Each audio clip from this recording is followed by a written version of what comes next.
A very good evening, everyone. It's great to be here. Hi, Karan, and hi, Adar.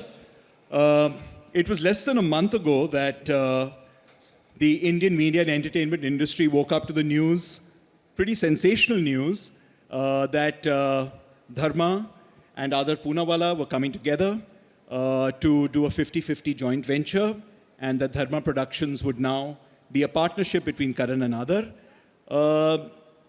This news was greeted with a tremendous amount of excitement, I think, in the Indian media and entertainment community, because as we know, a lot of consolidation has happened on the studios and the platform side, but we haven't really seen that much activity on the content creation side with regard to outside investment coming in to the industry. It's been a traditionally closed industry as far as outside investment is concerned.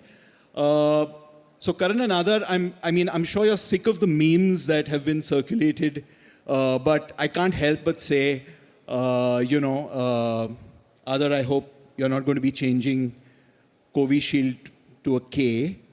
And Karan, I hope Brahmastra Zeneca is not going to be the name of your sequel to Brahmastra. No, but I'm definitely changing the company to Pharma Productions now.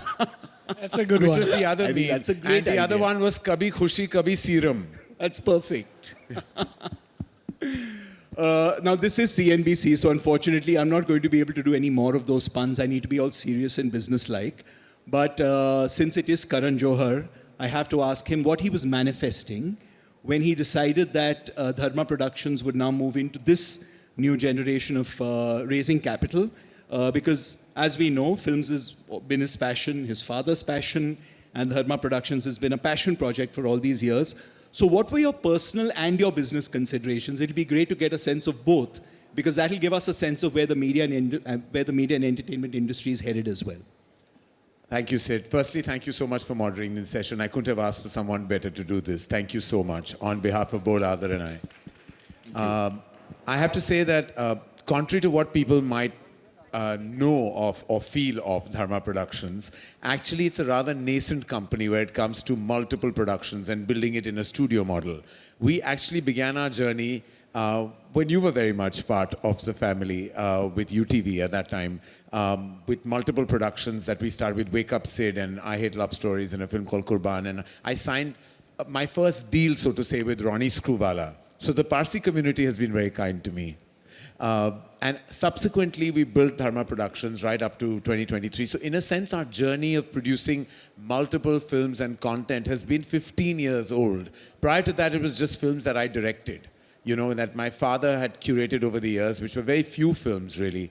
And there came a point of time where I felt that we needed, for our own growth, we needed the investment.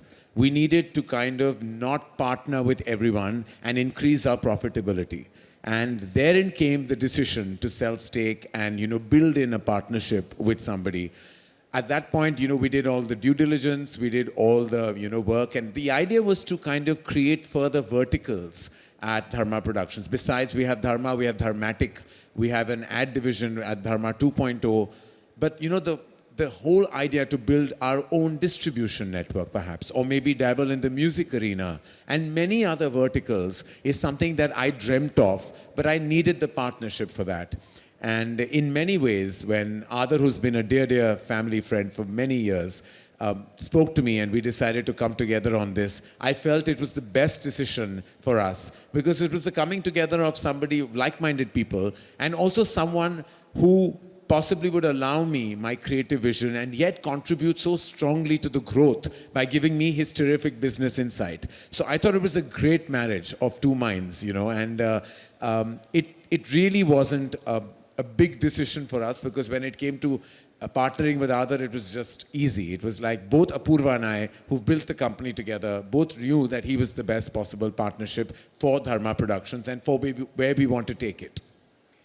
No, thanks. That gives a great sense of what the considerations were when you were looking at doing this. And Adar, I'd love to ask you, from saving our lives over the last, decade, what is it that led you to believe that this was something that you wanted to get involved in? Because of course you've known Karan for many, many years, but one never really thought of you as being someone who had a great amount of interest in the media and entertainment business. So it'll be great to get your perspective on how you see the business and how you see this partnership as you go forward? Thank you, Sid. I was kind of as shocked as everyone else was for making this move. Let me just share some of my thoughts of why I went ahead very quickly to do this. We've all been influenced by movies and films and shows from whenever, as far back as we can remember. But when this opportunity of partnering with an iconic brand and an iconic person like Karan, his ability to tell stories, to influence and change people's minds, making iconic films, putting out content like this, it is a soft power. There's no doubt or question about it. Now, how a corporate group could use that soft power to project and tell stories about what they are passionate about, or how it can help with our businesses, is yet to be seen, and that's something we're strategizing over. But since this is such a serious news channel and we talk about IRR and all these kind of things, questions were asked, why did I pay so much? What was the basis of this valuation? And I didn't reply to any of those questions, because how does one quantify, IRRs and the typical ways of EBITDA margins, and what's the clear line of sight to growth, and all these very serious financial questions one asks when you make any investment. These were the intangibles that I saw partnering with Dharma and with Karan. And of course, it's not such a bad business opportunity as well. There's other verticals like music, distribution, building up more production on our content creation. These are things that will drive, the next 5 to 7 years of growth at Dharma. And these were some of the reasons that I did it. And let's not forget, it's not such a bad idea to have a little bit of fun also. It's not all about just, making money and getting returns. So these were the reasons and, thinking behind why I decided to partner with Karan. Yeah, no, I mean, you said, I guess people were asking you why you paid so much money. Karan might say it wasn't Too so little. much money. Yeah. I didn't know I had a value. I found out. I have to say this, and I probably am not going to come across very clever when I do, but it's just the way I want to come across is who I am. I was traumatized in so many of those meetings.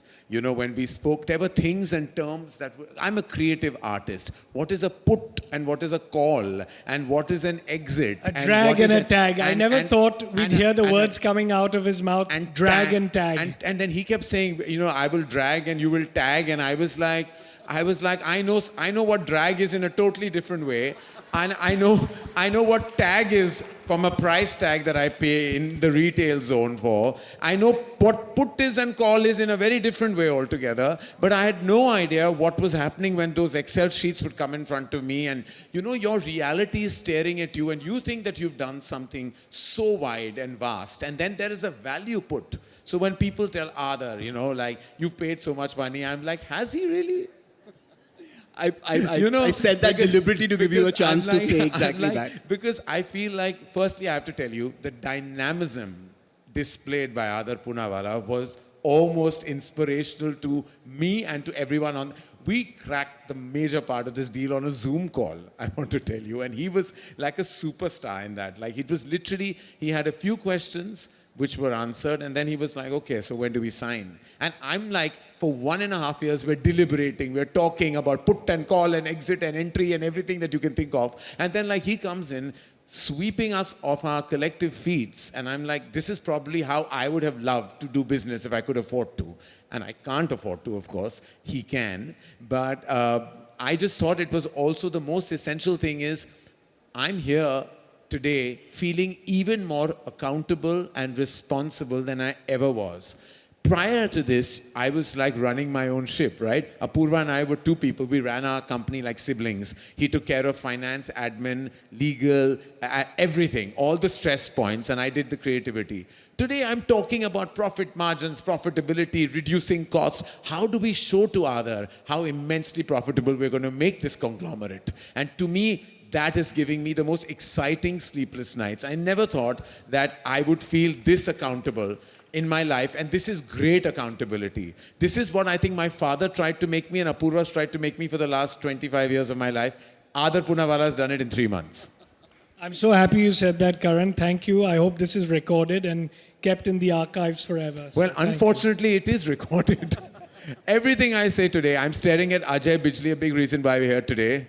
And I want to say the prices are really great at all multiplexes. The popcorn is cheap. Now that Karan secured the investment, I'm he's so finding the scared popcorn I'll cheap. get into trouble. I'm just staring at Ajay Bijli and I'm like, the Bijli, everything in those cinema halls is cheap. Go watch movies, guys. We need you. We need your footfalls. What would you say, Adar, to those who might be looking at this industry and have all these myths surrounding it that sort of keep them away from investing in it? Because, as you know, it's been an industry which a lot of people have circled around, but we've never had this kind of a structured investment from someone from outside the business who's come in. You've had a lot of strategics coming in, of course, you know, the studios from the West. You've had the Netflixes and the Amazons and, you know, hopefully the Apple TVs, etc., who are also looking at it. But on the content side, I believe there's tremendous potential in taking the sector forward, being able to hold on to IP, being able to monetize that in the way it should be. But what's held it back really has been the lack of capital and the myths that surround the industry that have just lingered on for this long. So it'll be great to hear from you on what you'd say to people who might be looking at this business. No, so I think a lot of other corporate houses or funds and investors perhaps haven't traditionally invested in this area is because generally an investor wants a clear line of sight on growth, scaling up, profitability, etc. We all know this industry has its ups and downs, you know, with films doing well, some doing badly, some may go over budget. Now, if we can manage that risk, keep growing in terms of scale of creating more and more content, you've got so many OTT platforms and now some others coming about. I'm very bullish in this area. Now, when exactly is it that we're going to hit, you know, big profit numbers or whatever? You know, it's tough to say. So you have to have a little bit of passion and patience in this area. It can't be like what you've seen in e-commerce or in other manufacturing sectors. There's always going to be some kind of gestation period. So we're going to go through that over the next 5 years. And, you know, if we have this conversation in 2 or 3 years' time, I can tell you if some of those myths were true or not. Fair enough. It's up to us as an industry to dispel those. So, Karan, as far as you're concerned, this obviously is a big move forward. Do you see yourself becoming a studio now completely and holding on to the IP that you're creating and therefore being able to monetize that and building value for the long term? Absolutely, and the idea, of course, so the good thing is that, you know, we have, the IP has been a huge part of, you know, our valuation as well, built over, you know, a large period of time with all the films that we've done. We've held very strongly onto our IP for everything that we've done. The real issue sometimes were because of the funding that you had to always partner with an existing studio on the bigger and larger films.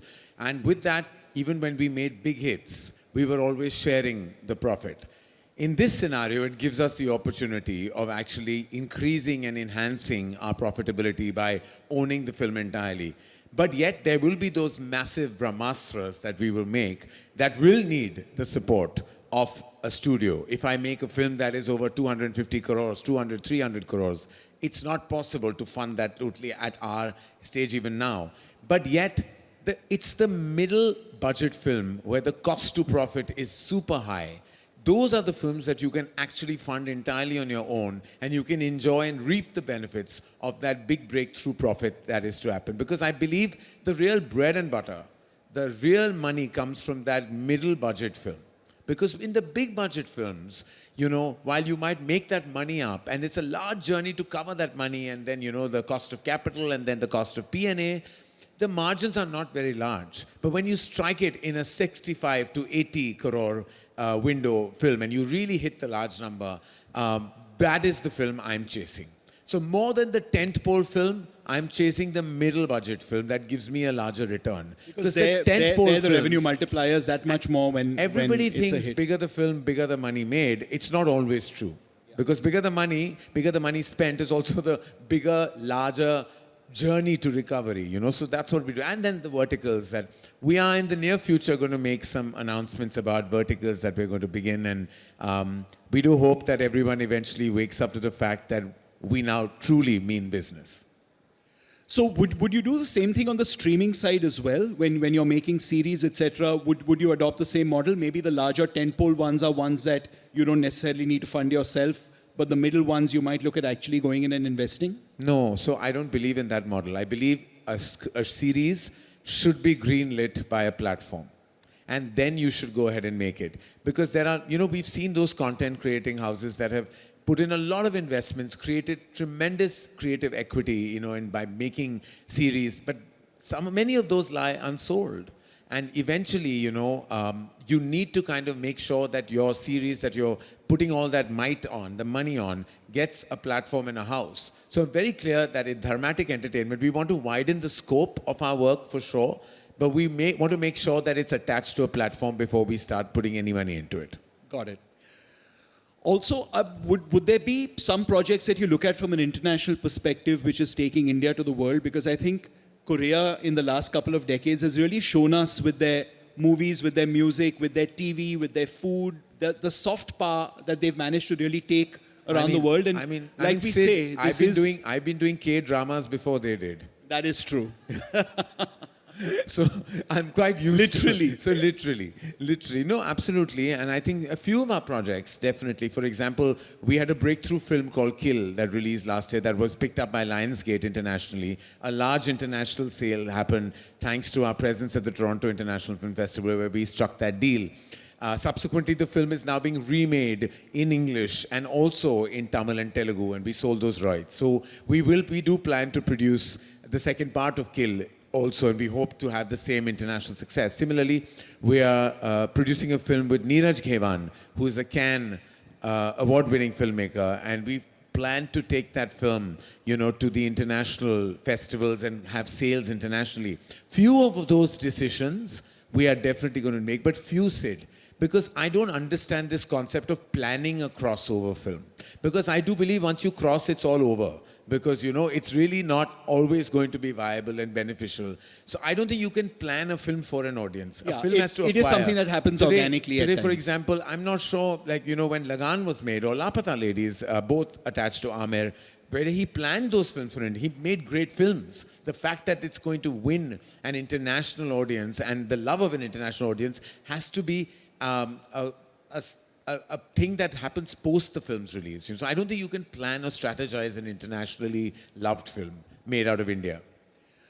What do you think are the other ways in which the media and entertainment industry can maybe look at the way that other industries have scaled up to be able to drive us to our next level of growth? Do you see any things that we can do as an industry to be able to really have that exponential growth that maybe the IT sector saw in the 80s and 90s?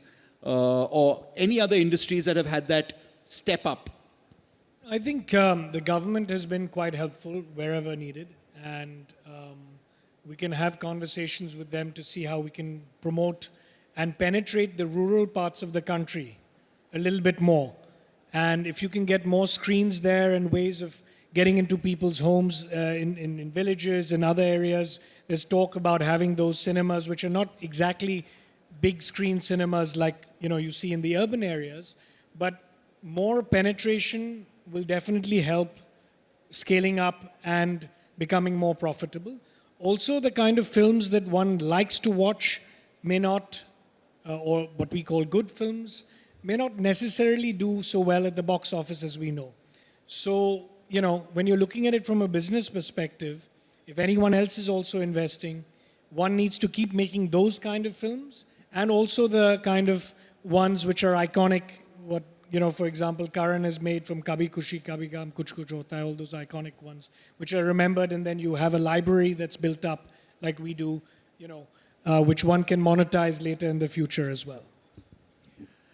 What do you think is the state of the theatrical business right now, Karan, and where do you think it's going to go? I mean, we do talk a lot about phases within this business, and you have your ups and your downs. We're probably in a cycle right now, which we've never really been in before, where the bigger films are doing bigger business than they've ever done before, and films that might not have done this business before COVID are going through the roof.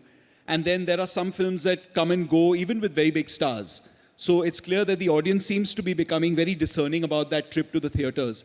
What do you think we need to do as a content industry to be able to? I believe we have to read the room. We've got to read the room as filmmakers. You have to know that today there's a lot of content available on streaming services, but there is still a huge desire for a community watch to go to the cinema. So you have to understand, please let's make the high concept films, the films that draw you to cinema halls immediately, not the films that you have access to, on a daily basis on a streamer. So besides the tentpole films, it's the high concept films or the films made sensibly, because the star cast really today is not just the only driving force, it's the trailer. It's the very first impression. So we have to, I always tell filmmakers, this may sound like a sales pitch, but plan your trailer. If a film is giving you a great theatrical trailer, it's going to give you a great theatrical opening. Anything generic is going to slip through. Anything been there, done that is not going to work. So you have to plan your first unit. It has to be a unit that makes sure that an audience is going to say, I booked my ticket, I'm going to go see. And that is happening. As we speak, we've had a great 2 years. According to me, there have been some thunderous numbers as well, like you said. We've touched the 600 crores. We've never done that before. We've done that. And we also have touched 100 crores with a completely new cast. A creature film with a new actor called Abhay Verma has done 100 crores. That is the power of theatrical audiences. We just have to give them what they truly want. We have to read the room, which we have to start assessing within ourselves. Well, I'm being told my time is up, but I do want to give you guys, both a chance to maybe tell us what your vision is for Dharma 5 years down the line. Like, what would you believe you'd be really happy if Dharma were to accomplish within 5 years? I think I'll leave that to Karan because he's the man with the vision and the creative sense behind it. So, Karan. I'm a filmmaker. When you ask a creative artist what my vision is, it's of course to creatively conquer, and that's all I can really aspire to do, to make beautiful, brilliant stories. Scale is not the only, thing in operation. I want to tell the biggest stories, but I also want to expand the infrastructure of our company. I want to build verticals which go beyond what we already have, which I had the vision for, but couldn't do it earlier, and now I can. And I want to make those verticals immensely profitable in the long haul. So the vision 5 years later, if you and I chat 5 years later, I hope I can tell you that this partnership of Pharma Productions has been an immense success story, and we'll be here again to tell you that. Thank you, Karan, and thanks, Adar.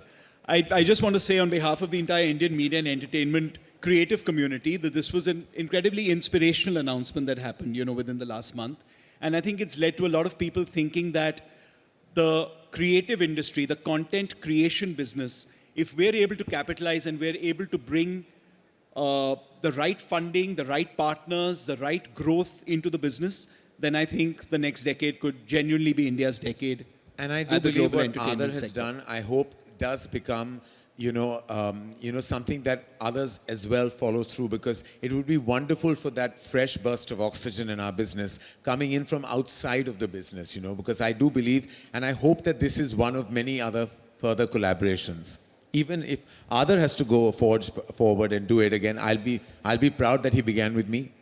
Cheers to that. And, hopefully at CNBC's 30th anniversary, we'll be discussing a lot more examples like this. Thank you, everyone. Thank you. Thank you so much. Thank you very much. Thank you.